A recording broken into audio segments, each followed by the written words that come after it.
right, so let's talk a little bit about the China spying scandal that's going on in Britain right now, because we haven't talked about it here on Lotus, I don't believe, yet.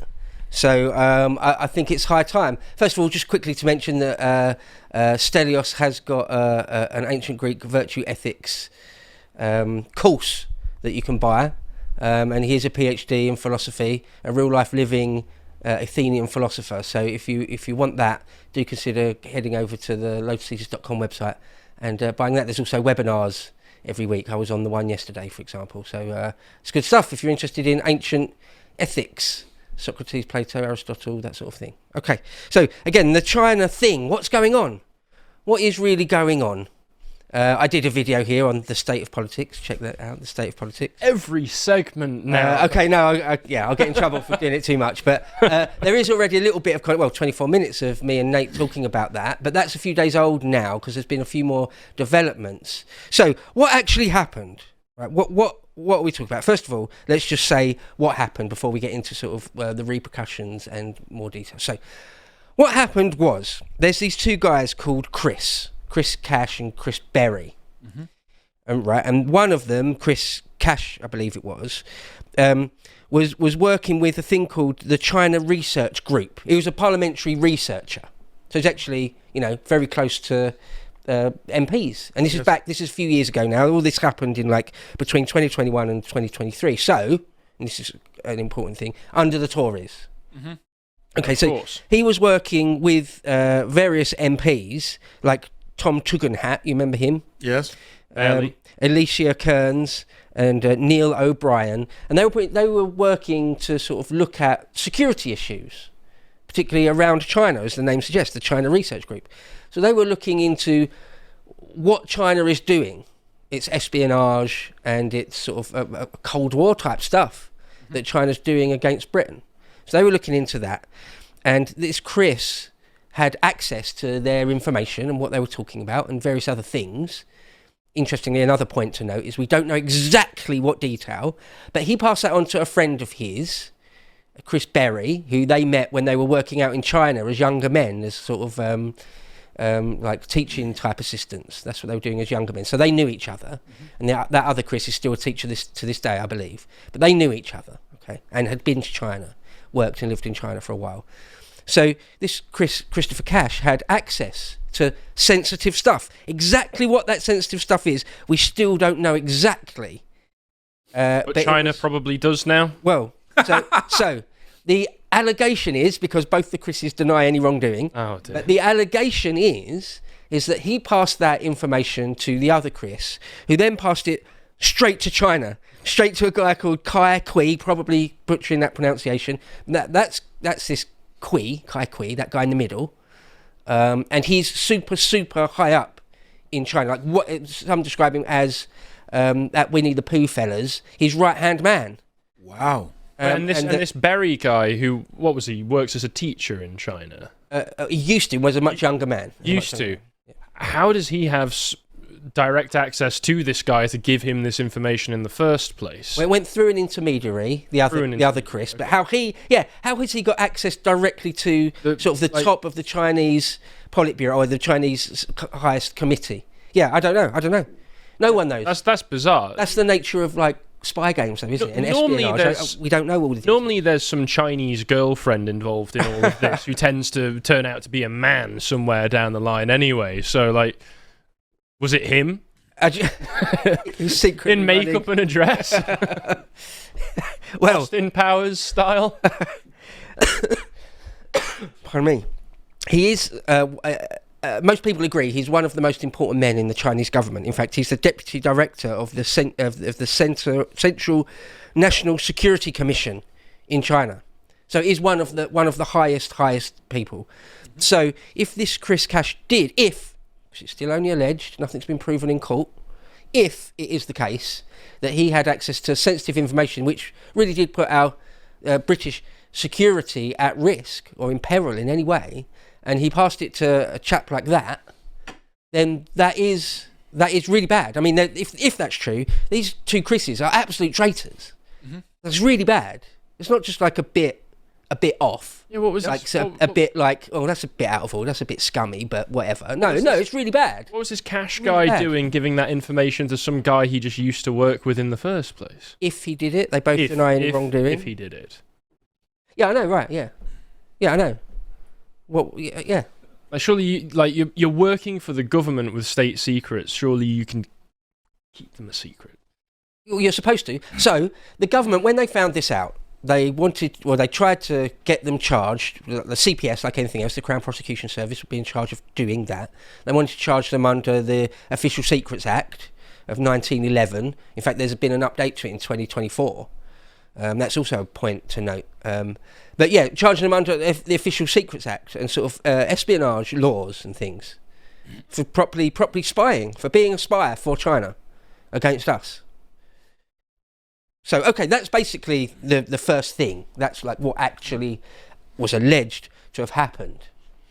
Now, okay, so building on that, the people like Tom Tugendhat and the other Tory MPs at the time that were involved, and lots of other people in and around the sphere, in and around the orbit of everything that happened, all those people really are saying, this is a total slam dunk, these two Chris's did it. Like, there's not really... If it got to court, it would kind of be a slam dunk. Like, they're totally guilty. And so, it's a travesty that the court case fell apart. Well, that's the next thing to mention. So recently, in the last few weeks, the court case that was going ahead against them, they were charged a few months ago. They were going to go to court. And of course, everything comes out in court, doesn't it? Reporters can go there and listen to everything that's being said. And now the case collapsed. The CPS came out and said, we're not going to charge these guys. It's basically the end of the story. Right. Any explanation given, or this is where the real shitstorm begins. Like, wait a minute, why though? Sorry, what? What's going on there? Everyone that is in the know says it's a slam dunk. Because I've got so many questions about all of this. Have these guys been on the Chinese payroll since they were in China years ago? If so, how were they not caught before they were put onto this China research thing in their capacity? Is it them? Were there other people involved? There's so many questions that we need answering, because somehow China got hold of this information. If they are guilty of what they've been accused of, they would have been approached by the Chinese intelligence services at some point as younger men when they were in China, and flipped. If that is what happened, but who knows? Or just paid off. Yeah, or just give them money, maybe. Yeah, perhaps they're not full-blown assets of the Chinese intelligence services, like double agents or anything. They're just given money. I don't know. Who knows? Yeah, we might not ever know now, because the CPS are sort of, at this point anyway, are just refusing. They say then we're not going to prosecute them. And now, okay, so these are the two gentlemen in question here. Are they just, they're not guilty of anything? This is all just crazy anti-China nonsense, and these are just poor innocent fellas? Or are they actually quite bad traitors? Mm-hmm. Who knows? Okay, so the CPS, when they said we're going to, the case has collapsed, we're not going to. Like reporters and all sorts of other people, even the Tories, people like the people involved, like Tom Tugendhat, are like, well, wait, why? Like, explain yourself. What's the problem? So there's a number of things the CPS have said to sort of explain why they've come to that decision. One of them is that they say the bar that needs to be reached before we will bring a prosecution, because just like a DA in the United States or the CPS, if they are not that confident that they'll get a win in court, they just don't go forward with it, right? That's pretty normal, because it's just embarrassing to lose. So you only really take it to court if you're like quite convinced or got a decent idea that you're going to win. So anyway, and they've got all sorts of criterion to make that decision. And they say, we're not going to take it to court because the bar that needs to be reached is, we haven't reached that. One example is that under the legislation that they'd be charged for, is that China is a threat to our national security, or is a national enemy, an enemy of the state, right? And now the British government, both past and present, has never designated China as an enemy of the state or a full-blown threat to national security. Even though they are, and everyone knows they are, of course they are. So that they're always very, very allowed our state secrets. They're Send them over WhatsApp, why don't you? See what Dominic Cummings was saying. Yeah, Dominic Cummings is very strong on this. Yeah. About the fact that China has pretty much access, or had at some point access to everything that was being said passed around between the cabinet. Yeah. Or within the cabinet office. Yeah. That basically the Chinese had hacked the secure system that Britain uses to pass some of the most classified information. There is an argument about which level of classification has been hacked. Yeah. But apparently the extent to which the Chinese are spying on Britain is quite extensive. Massive. On a massive scale. State policy. I mean, every Chinese enterprise that's, I think, above 9 people must have some kind of Communist Party cell within it. So what I'm hearing is at Lotus Eaters, we've got at least one Chinese mole. No. If it's a Chinese company, Oh, okay. they must have a Chinese Communist Party cell I was going to say it's definitely in order to spy. Dan. Why did we? I mean, obviously, Sorry, it would sorry, have to be. Sorry, Firas, go on. You're making a serious point. Sorry. Samson, stop making that face. If we were ever being spied on by the Japanese, I know who I would suspect. The point is that China has pretty much fused its private sector and the state completely. Right. Yeah. Meaning that it's part of the mandate of a big Chinese company to spy on behalf of the Chinese government. Meaning that business transactions with China inherently carry a security risk. Meaning that when these people say, we don't want to upset the Chinese because we might lose some investments, these people are being absolute lunatics. The objective of the Chinese is to sort of asset strip Britain and take whatever technology that Britain has and transfer it to China. Like, that's the business model of China. There's a complete overlap between the private sector and the state. And you're not allowed to be in the private sector and successful if you're not loyal to the Chinese state, including doing favors when asked. Like make a court case collapse that shows that we're definitely spying on you, for example. For example. Yeah. So, quick thing to say about this designation of whether they're a threat to national security or an enemy of the state, that sort of thing, which would need to be shown in court for a successful prosecution. Our government, under Rishi and up to today, and before even, would be very, very careful when asked to not say that about China. Instead, they'll say something like, they're a strategic challenge. Right, so it's all sort of legalese, it's all lawyering, politician stuff, saying just the right word. Right? Yeah. We'll just call them a strategic challenge. We won't call them an enemy of the state or a direct threat to national security. Okay, so that's actually come. However, on top of that, past and present leaders of MI5, MI6 and GCHQ and loads of other people in the know, senior politicians, things, all say, but the Chinese are definitely committing espionage against us on a giant scale. So the whole Chinese embassy is meant to sit above some pretty sensitive communications cables. Well, there's that as well. And Starmer approved it. Been put on ice recently again, but still. Because the Americans kicked up a fuss. Yeah. With the idea being that they want to spy on Britain more thoroughly. And these guys under Starmer are completely happy to sell the country to the Chinese. It looks if it like means that it gets another point of GDP that lets them argue for their re-election a little more effectively. So these guys, I mean, the extent to which the political class in Britain is completely hostile to accepting that there are threats, foreign and domestic, is mind-boggling. We are in a Cold War with China. Yes. The whole West. Yes, obviously. It was absolutely... And if you look at Chinese military preparedness, which is going to be my topic for Monday's Realpolitik, or one of the topics for Monday's Realpolitik, they are getting ready for a pretty massive war. And they are building everything that they need to build, and they are planning to cut off themselves from the West if the need arises. So these guys are simply comatose at the wheel. They're not asleep at the wheel. They're comatose at the wheel. They have no idea what they're doing. And this applies to the Tories as much as it applies to Labour. These people are willing to sell anything and everything to China or India if it means that they get some money afterwards when they leave politics, or if it means that there's another point of GDP growth that they can argue is good for them. Yeah. Yeah, no, absolutely.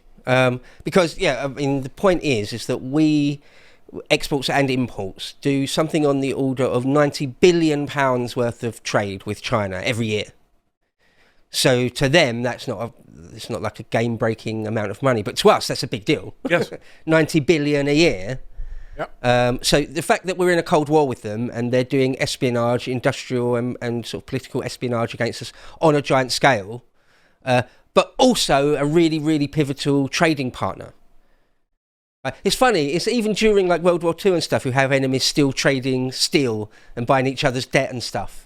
It's funny the way the world works like that. You can be an absolute enemy and also a key partner at the same time. Because international capital is inherently disloyal and treasonous. Yeah. The current MI5, the head of MI5, he said that China was carrying out, quote, large-scale espionage. And they are the biggest state-based threat to the country's economic security. When it comes to China, the UK needs to defend itself resolutely against threats. That's the current head of MI5 saying that. Right. So they couldn't find a way. Says nothing we can do, Chief. Yeah, here's the thing about the CPS. The CPS argued to Parliament, I believe, that they'd gotten to 95% of the level of proof needed to carry the case through the witnesses that they had. And so the question for parliamentarians was, why didn't you get other witnesses from outside government to get you past that 5%? And there was some kind of mealy-mouthed response. Yeah. Which, when you remember that this is the same Hermer running the CPS, or responsible for it as Attorney General, this is the guy who supported the sale of the Chagos Islands, or the sale, paying Mauritius to take the Chagos Islands. So the level of infiltration, I mean, what this suggests is that there is something to be investigated here about the level of infiltration. Absolutely. I'll just get back to that because I want to sort of finish on that note. One other quick couple of things to say, just about sort of ramming home the point that China is a threat. Yes. I mean, one thing Cole said in the office when he just asked me what I'm doing today on the podcast and what my take is really, and I told him like what Starmer's doing, and he just sort of said, "Okay, why is that though?" And it's like, yeah, I mean, great question. Why? Why did Starmer give away the Chagos Islands? Why has he, it seems, collapsed the case against Chinese spies? Why though? Well, you can only really infer, if that is the case, all of this is alleged still, if that is the case, yeah, why? You can only really infer that he's in their pocket. He's their puppet in some way. But just one last thing here. Communists flock together? The guy called Sir Richard Dearlove, Dickie Dearlove, was the head of MI6. He was C at MI6, control at MI6, the head of MI6, from 1999 to like 2004 odd.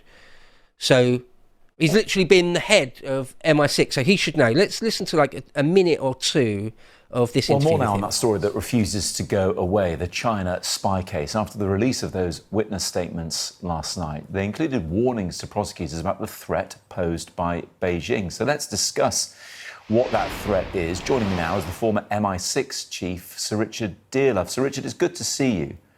Good morning, yeah. Should governments, whether Labour or Tory, be nervous of China's intentions? Of course they should. I mean, it seems to me that this is a statement of common sense, a statement of the obvious. We have a lot of evidence of hostile Chinese activity towards the UK and towards other countries. And it's not a complicated issue. There must be frustration in the security services that proceedings were not brought against these two men, both of whom deny the charges, especially when you hear in these now released statements from Matthew Collins that China also presents the biggest state-based threat to the UK's economic security. When you hear that, what do you think about the Director of Public Prosecution's decision not to proceed? I honestly can't understand it. And now that I've seen the witness statements which were released last night, it doesn't explain anything. It doesn't explain how this case was dropped. There seems to me to be enough in the witness statements, despite the modification that was added, and I wonder why that was added. And anyway, in a court case like this, isn't it the jury that ultimately decides on the basis of the evidence, and the evidence, depending on what other witnesses could have been called in the case, would have been, I think, very, very strong indeed. Okay, so if anyone really knows like the level of threat that China poses to the UK, it's someone that used to be the head of MI6. You'd assume so. Right, and he's, as we just heard, it's just like, yeah, common sense, of course, yes, obviously, yes. Now, I did mention, and this is the sort of the latest development over the last couple of days, or day or so, he did mention these witness statements. So the government tried to get ahead of it, because where people have said the CPS was sort of asked for evidence from the government in order to convict these guys. And the government, one way or another, whether it was the Treasury or the Home Office or whatever, parliamentary committees, the government just said no. And so the CPS said, well, we can't prosecute. Well, we won't prosecute them then because we won't win. And so then the next question is, wait, who said no? Who was it? Was it Starmer? Was it one of the men immediately around him? Who was it who said no to that? I think you're missing. Sorry. Here's how I would think about it. They asked the question deliberately to get a vague response, so that ultimate responsibility for the decision would be diffuse and diluted. Yeah. You play this kind of administrative game. Yeah. Obviously, if they wanted, they could have summoned this guy to testify that China is a threat, and say, here's the ex-head of MI6, and he's saying the bloody obvious, that it's an enormous threat. So there was a solution there. The reason that they asked and got a non-answer was, in my view, a game that was deliberately engineered so that you couldn't pinpoint it on a single individual. No, absolutely. There's a lot of kicking the ball around. Yeah, absolutely. Like one of the things Starmer said is, this all happened under the Tory rule. It's all their fault, their mistake. Exactly. The legislation, these two Chris's would be prosecuted under his old Tory legislation. It's all the Tories' fault. So, but you're exactly right. Also, that other thing of who sat down with who at some point, whether it was over lunch or whether it was over drinks at their club, and said, this is how we're going to manipulate the situation, where we'll say this, you then say that, and we'll respond with this, and it will look like no one's done anything wrong. So the obfuscation is a deliberate policy. Yep. And the division of roles in order to create the obfuscation is a deliberate policy, and the confusion is intentional.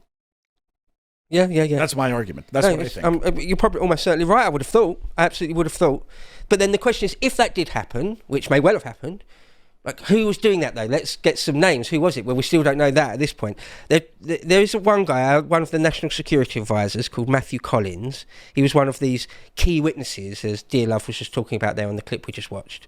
And he was involved in it at the time. And so some of the things he said, a quote from him in one of his reports, it says, "It is important to emphasise that the UK government is committed to pursuing a positive relationship with China. We will cooperate where we can, compete where we need to, and challenge where we must." It's pretty weak source. But then he also said that China poses a threat to our people, prosperity and security. He also described various ways in which the government believes it has been hacked by Chinese state actors. And he talks of active espionage threats posed by China in the UK, identifying specific activities that had been carried out. So in Starmer's government, it seems pretty clear that although they appreciate and recognise that China is absolutely a threat to us, they also want to try and keep them on side and try and keep them sweet, because they're pursuing a positive relationship. Right now, Kemi Badenoch has come out and said things like, the Prime Minister wants to suck up to Beijing. She also said that he's too weak to stand up to Beijing on a crucial matter of national security. She also said, events leave a strong impression that your government undermines Britain's national security because you are too weak to do anything other than appease China. And I think if the CPS and the government acting in this coordinated way, in my view, means that somebody higher up decided the coordination. It kind of must have been, yeah. It must have been. It kind of must have been. So either the actual civil servants who run the country, or Starmer and co. Making that decision. This is assuming the two Chris's are in fact guilty. Assuming they're guilty. They might not be. Who knows? This all alleged so This far. all could just be Chinese, anti-Chinese propaganda. Yes. Clearly. Which is what the Chinese are saying. That's their line. Obviously it would be. Okay, so I mean, this is still an ongoing thing. I'm sure this story actually won't go away anytime soon. So if and when there are more sort of significant developments, I shall bring them to you again. If you would like to watch the full uncut version that is also uncensored, head on over to lotuseaters.com to find out more.